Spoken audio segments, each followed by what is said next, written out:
Hey John, whenever I work on circuits kind of like this one, I always take power and ground off of an Arduino or a Raspberry Pi, and those put out 5 volts or 3 volts, but I'm always having to deal with like a cord and stuff to plug it in. It's kind of inconvenient, so I thought it would be nice if I could use a 9-volt battery in just one of these, but that's 9 volts, and so I thought I would show you a voltage divider. So if I've got 9 volts and I want to step it down to 5 volts, I can use a resistor. A resistor looks like that, so I've got power, ground coming in, and a voltage divider is the use of 2 resistors to take the input voltage and step it down. And so it would kind of look like this. You've got voltage in and 2 resistors, and your voltage here in between them is going to be the target voltage.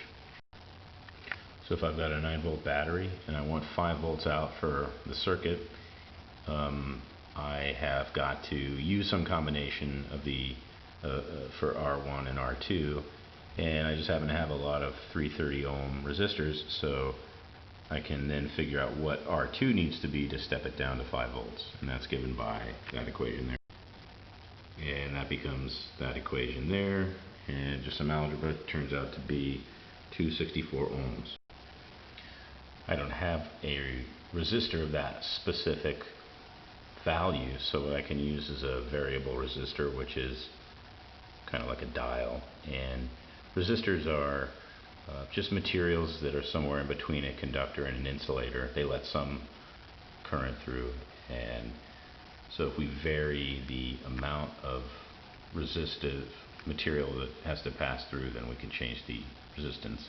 That's shown by that diagram there. So a variable resistor is one with kind of like a dial or a brush that'll kind of be able to change the amount of resistive material. So if you put your input voltage through here, you can change how much material it has to pass through to get to ground. If you were to move the dial over here, it would pass through much less material than if it's over here.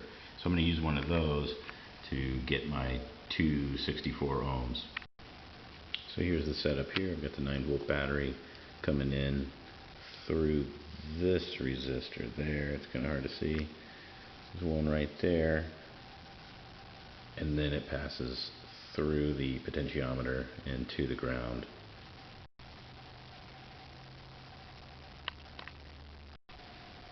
So it's going to be hard to do this and hold the camera at the same time, but hoping to see 5 volts there. 447.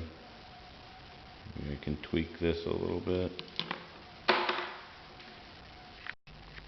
try again to balance this here after dialing it in. And there we go, 5 volts.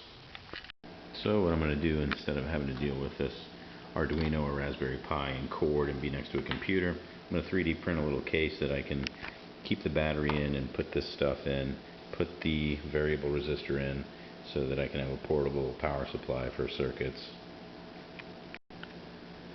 And this variable resistor is 1 kilo ohm, 1000 ohms. So that gives me, with a 9-volt battery and a 330 ohm resistor, I can have this be as high as 9 volts or take it all the way down to 2.2 volts.